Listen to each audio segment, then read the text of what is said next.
2016 में जेएनयू विवाद और उसके बाद लोकसभा चुनाव के दौरान बिहार में जिस चेहरे की सबसे ज्यादा चर्चा रही, वो चेहरा इस समय एबीपी न्यूज के साथ जुड़ रहे हैं हमारे साथ। एक बार फिर बिहार में चुनाव है और सबके मन में सवाल यही कि इस बार क्या करने वाले हैं कन्हैया कुमार। कैसे हैं कन्हैया जी, आप कहां गायब हैं? क्या तैयारियां चुनाव की? तारीखों का ऐलान हो गया है? सबसे पहले मैं आपको और आपके सभी दर्शकों को अपना नमस्कार करता हूं और मैं आपको धन्यवाद करता हूं कि आपने मुझे इस शिखर सम्मेलन में बातचीत के लिए बुलाया है। आपने कहा कि चुनाव है, तारीखों का ऐलान हो गया है। लोकतंत्र में चुनाव होते रहते हैं, ये आखिरी और पहला चुनाव नहीं है, इसके बाद भी चुनाव होंगे। फिर आगे पंचायत का चुनाव है, फिर उसके बाद लोकसभा का चुनाव होगा, दूसरे राज्यों का चुनाव होगा। चुनाव होते रहेंगे। सवाल ये है कि ये जो डेमोक्रेसी का प्रोसेस है, इस प्रोसेस पे ही सिर्फ बात होगी या ये प्रोसेस जिस लिए है कि जनता के सवालों को चुनाव के प्लेटफॉर्म से उठाया जाए। पिछली बार जो सरकार बनी थी उसने जो घोषणा पत्र जारी किया था, उस घोषणा पत्र में जो मुद्दे थे उसमें से कितने मुद्दों पे काम हुआ है, कितने मुद्दों पे काम नहीं हुआ है। यही जानना चाहती हूँ कि जो कह रहा है क्या आप चुनाव लड़ने जा रहे हैं विधानसभा का? आप पहले जब आप सवाल तो आप तब पूछेंगे ना, आप रियलिटी चेक तो तब करेंगे ना जब आप खुद चुनाव लड़ रहे हो या आपकी पार्टी की क्या रणनीति होगी उस पर आप हमसे कुछ कहें। देखिए, हमारी पार्टी बिहार में जो कोरोना की परिस्थिति है, जो बाढ़ के चलते हालात पैदा हुए हैं और लॉकडाउन के बाद जिस तरीके से लाखों लोग अपने घर को लौटने को विवश हुए हैं, तो ऐसी परिस्थिति में बार बार ये सवाल उठाती रही कि पहले इस बात का ध्यान रखा जाए, लोगों की सुरक्षा का ध्यान रखा जाए, क्योंकि चुनाव में लोगों की भागीदारी महत्वपूर्ण है। बहुत अच्छी तरह भागीदारी कैसे होगी? स्पीकर हैं, ये हम बहुत अच्छी तरह जानते हैं कि आप बहुत अच्छे वक्ता हैं, लेकिन मेरे सवाल का सीधा सा जवाब दे दीजिए। तो क्या कन्हैया कुमार विधानसभा का चुनाव लड़ रहे हैं? जो आप सवाल पूछ रहे हैं चुनाव का, तो मैंने कहा कि चुनाव पे हमारी पार्टी का पोजीशन था कि लोगों की सुरक्षा का ध्यान रखा जाए, लोगों की भागीदारी को सुनिश्चित किया जाए, क्योंकि वहाँ जो इंफ्रास्ट्रक्चर अवेलेबल है उसमें बहुत सारे सिक्योरिटी कंसर्न लोगों ने जाहिर किए हैं। हालांकि चुनाव आयोग ने बहुत सारी चीज़ों को माना, बहुत सारी चीज़ों को नहीं माना। तारीखों की घोषणा हो गई है। स्वाभाविक रूप से हमारी पार्टी भी एक संसदीय डेमोक्रेसी में, पार्लियामेंट्री डेमोक्रेसी में बिलीव करने वाली पार्टी है, चुनाव लड़ेगी और बराबर ये कोशिश की जा रही है कि जो लाइक माइंडेड पार्टियां हैं, जो हमारे सिद्धांतों से मेल खाने वाली पार्टियां हैं, सेकुलरिज्म का सवाल है, सामाजिक न्याय का सवाल है, लोकतंत्र को और बेहतर बनाने का सवाल है, इन सवालों पे जिनके साथ हमारा एक कॉमन मिनिमम प्रोग्राम बन सकता है, जिनके साथ एक समझौता हो सकता है, वो बातचीत की प्रक्रिया चल रही है। स्वाभाविक रूप से चुनाव होंगे तो पार्टी चुनाव लड़ेगी। जहाँ तक मेरी उम्मीदवारी का सवाल है, मुझे उम्मीदवार बनने का सवाल है, मैं इस बार विधानसभा चुनाव नहीं लड़ रहा हूँ, लेकिन पार्टी जो भूमिका मुझे देगी, जो जिम्मेवारी देगी, उसका निर्वहन करूँगा। कन्हैया जी, खबर ये भी आ रही है कि आप आरजेडी के साथ जा रहे हैं और आप भी कह रहे हैं कि विचारधारा जिससे मिलती है, ये ज़रूरी है ये फैसला आरजेडी के साथ जाना या फिर मजबूरी है? देखिए, अभी हमारा नेशनल कॉन्फ्रेंस हुआ था केरला में और वहाँ पे नेतृत्व का चुनाव हुआ, जनरल सेक्रेटरी का चयन हुआ, तो वहाँ पे पार्टी प्रोग्राम पे चर्चा हुई और इस बात पे काफ़ी विस्तृत चर्चा हुई कि आने वाले समय में जो देश में सत्तासीन पार्टी है उसके जो कार्यक्रम हैं, उसके द्वारा जो जिस तरीके से राजनीति इस देश में की जा रही है उसका मुखालफत कैसे किया जाए। तो रणनीति के तौर पे यह बात स्वीकार किया गया कि इस देश में जितनी भी डेमोक्रेटिक, सेकुलर, प्रोग्रेसिव लेफ्ट पार्टियां हैं उसके साथ एक यूनाइटेड फ्रंट बनाने का प्रयास किया जाए। कॉमन मिनिमम प्रोग्राम के आधार पे रेस्पेक्टिव राज्य में, अलग अलग राज्यों में जो वहाँ की पार्टी हैं उनके साथ एक तालमेल बना करके, एक समझौता बना करके, एक मुकम्मल मोर्चा बना करके सत्तासीन पार्टियों का मुकाबला किया जाए और उसी प्रोग्राम के तहत आने वाले चुनाव जहाँ भी होंगे, अब बिहार का चुनाव हो रहा है, तो वहाँ पे जो विपक्षी पार्टियाँ हैं उनके बीच में विपक्षी एकता बनाने की एक कोशिश की जा रही है। तो ये जो विपक्षी एकता बनाने की कोशिश हो रही है, ये किसके साथ हो रही है? हमें तो खबर ये है कि आप आरजेडी के साथ जा रहे हैं। मैंने तो कहा कि नहीं, आरजेडी ही नहीं है, आरजेडी भी है, कांग्रेस है और जो छोटे छोटे दल हैं जो बिहार में एक स्टेक रखते हैं, उनसे भी बातचीत है और एक मुकम्मल मोर्चा बन पाए, उस दिशा में बातचीत हो रही है। लेकिन कन्हैया कुमार जी, आपको याद होगा कि जब आप बेगूसराय से खड़े हुए थे तो ये वही तेजस्वी यादव हैं जिन्होंने अपना कैंडिडेट वहां से हटाने से इनकार कर दिया था, और आपकी हार की बहुत बड़ी वजह ये हुई थी। उसके बावजूद आप तैयार हैं तेजस्वी से हाथ मिलाने के लिए? क्या ये मौका परस्ती नहीं है? देखिए मौका परस्ती तो तब होती ना जब हम जेडीयू की तरह नीतीश जी की तरह जो है बीजेपी में चले जाते।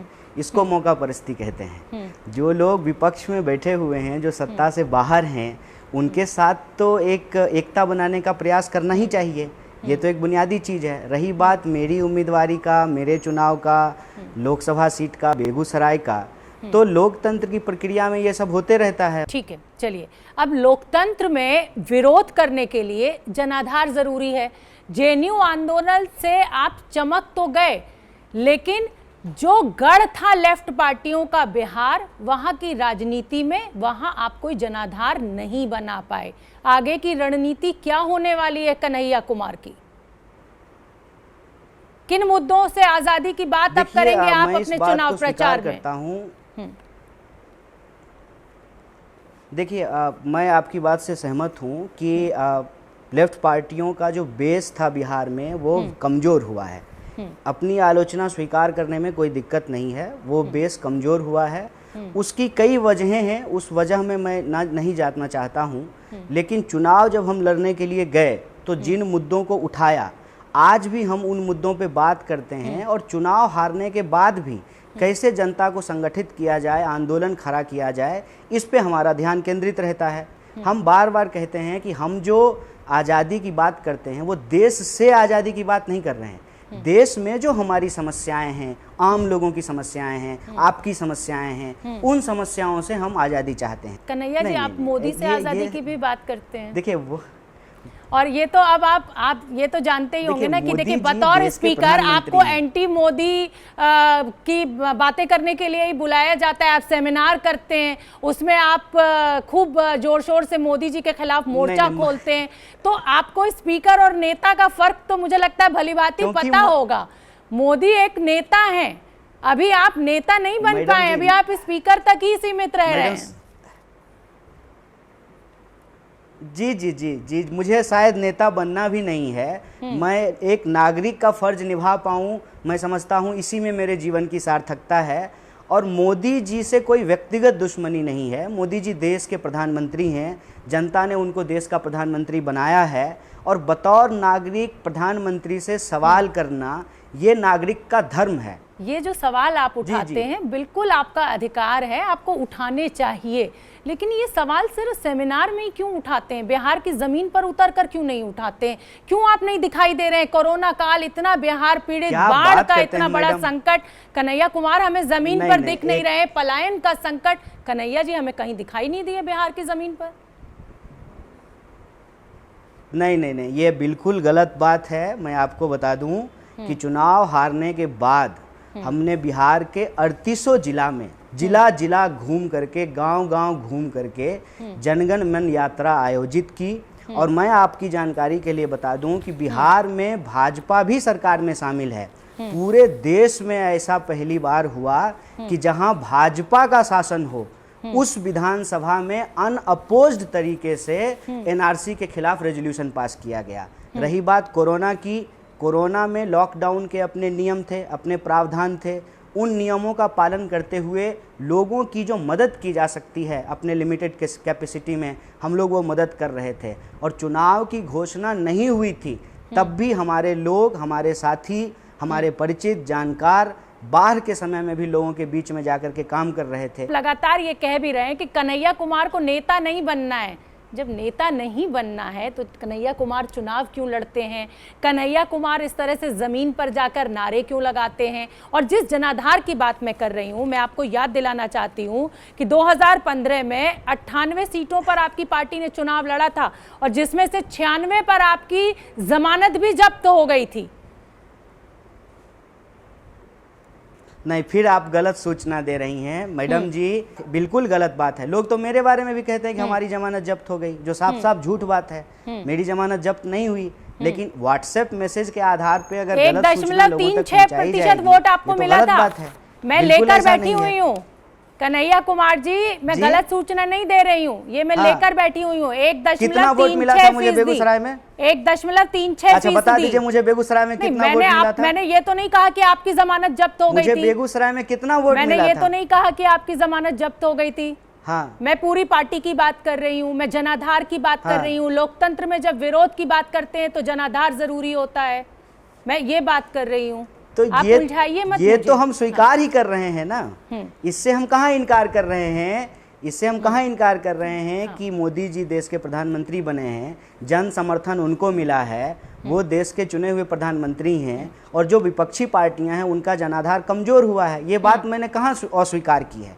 मैं ये कह रहा हूँ कि विपक्ष चाहे कितना भी कमजोर हो जाए, लेकिन विपक्ष होने का धर्म तो उसको निभाना पड़ेगा ना। मेरा अगला सवाल ये है कि क्या दीपिका पादुकोण को जेएनयू जाने की सजा मिल रही है? क्योंकि मनोज तिवारी से जब हमने एबीपी न्यूज से बात की थी तो उन्होंने कहा था कि नशा लेने से कई बार दिमाग भटक जाता है और इसीलिए देश विरोधियों के साथ दीपिका जेएनयू में खड़ी हो गई थी।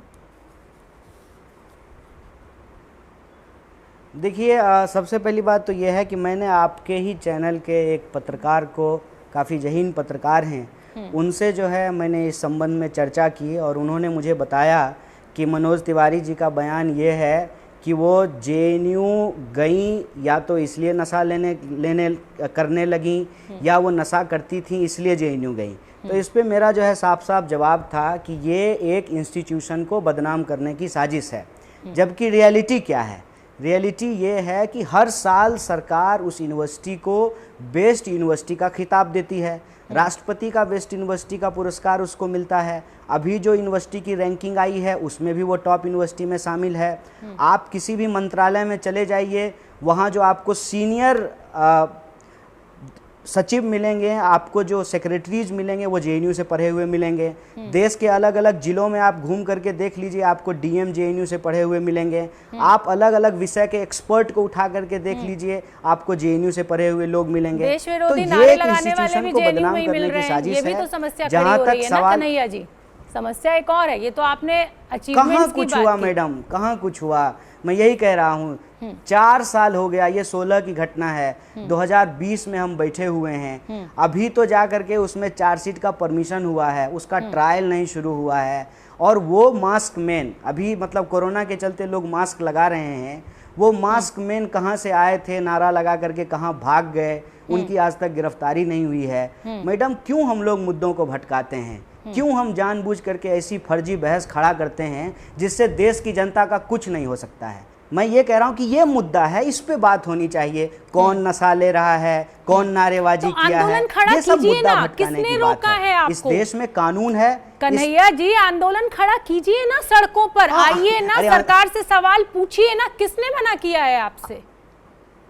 कांग्रेस ने एक पूरा देश बंद का, किसानों ने एक देशव्यापी बंद का ऐलान कर दिया। हमें तो कन्हैया कुमार कहीं नहीं दिखे, हमारे सारे रिपोर्टर्स फील्ड में मौजूद थे। सिर्फ सवाल टीवी पे बैठ के पूछिएगा। क्या बताएं आपको इस बात पे?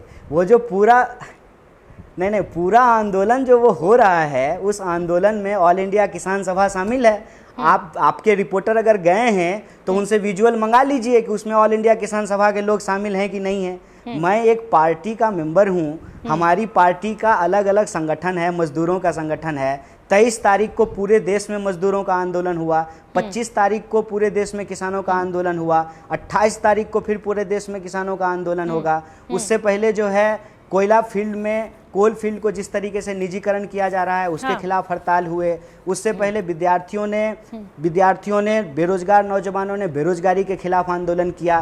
तो ये तो आंदोलन हो रहे हैं, लेकिन एक बात तो हमको समझनी होगी ना कि कोरोना के चलते, लॉकडाउन के नियमों के चलते अब पारंपरिक राजनीति का वक्त खत्म हो गया है। बड़ी रैलियां आयोजित नहीं की जा सकती है, उस पुराने तरीके से प्रदर्शन नहीं किए जा सकते हैं। जब परिस्थितियां ईज होंगी, जैसे चुनाव को ही आप देख लीजिए, बिहार में चुनाव ट्रेडिशनल तरीके से तो नहीं हो रहा है, नई परिस्थितियों में चुनाव हो रही है, रैलियों की इजाज़त नहीं है, आप बड़े जो है रोड शो नहीं कर सकते हैं, 5 गाड़ी से ज़्यादा इस्तेमाल नहीं कर सकते हैं। तो जो परिस्थिति है उस परिस्थिति की व्यवस्था को समझते हुए ही आप आंदोलन करेंगे, उसकी लिमिटेड कैपेसिटी में। लेकिन हम ये कह रहे हैं कि ये देश के असल मुद्दे हैं। चलिए, अभी एक लेटेस्ट डेवलपमेंट हुआ है देश की सियासत में, बीजेपी का साथ उनकी पुराने जो साथी रहे, उनके मित्र रहे, उन पार्टियों ने छोड़ दिया। चाहे अकाली दल की बात कर लीजिए और चाहे शिवसेना की बात कर लीजिए। क्या लग रहा है आपको, बीजेपी की नीतियों में दोष है या ये जो राजनीतिक दल है जो साथ छोड़ रहे हैं ये उनका निजी स्वार्थ है? इस पर कन्हैया कुमार की क्या राय है? देखिए, इस पे मैं बस एक बात कहना चाहता हूँ, ये भारत की परंपरा और संस्कृति में आपको बहुत आसानी से ढूंढने से मिल जाएगा। ठीक है। सत्ता पे जब लोग बैठ जाते हैं, सत्ता उनको जब बार बार मिलने लगती है तो उनके भीतर एक अहंकार आ जाता है। इतिहास गवाह है कि जब भी कोई सत्ता अहंकारी होती है तो उस अहंकार पे चोट होता है। ये जो पार्टियां हैं इनके साथ कंधे से कंधे मिला करके कभी कांग्रेस के खिलाफ आंदोलन किया करते थे। कांग्रेस को सत्ता से हटाने के बाद जब से भाजपा सत्ता में आई है, अपने ही सहयोगियों के प्रति उनका अहंकारी रवैया है। और ये जो सत्ता का अहंकार है, उस अहंकार का ही नतीजा है कि आज उनके पुराने साथी उनका साथ छोड़ करके जा रहे हैं। ठीक है, मेरा आखिरी सवाल आपसे यही है कन्हैया कुमार जी कि राजनीति में अब हम कन्हैया कुमार को अगले 10 सालों में कहां देखने वाले हैं? इन सबसे परे जो मैं एक बात चाहता हूं बतौर नागरिक जो राजनीति में स्थापित होनी चाहिए, जिसके लिए मैं लगातार कोशिश कर रहा हूं और मुझे लगता है कि आखिरी सांस तक हम लोगों को कोशिश करनी चाहिए, वो ये कि लोकतंत्र उत्तरोत्तर गति से लगातार आगे बढ़ते हुए मजबूत होना चाहिए। और लोकतंत्र का मतलब ये होता है कि जो लोक के सवाल हैं, जो जनता के सवाल हैं, उस पर राजनीति खड़ी होनी चाहिए। आप देखिए, बिहार का अभी चुनाव हो रहा है, 15 साल बनाम 15 साल, बताइए इसका क्या मतलब है?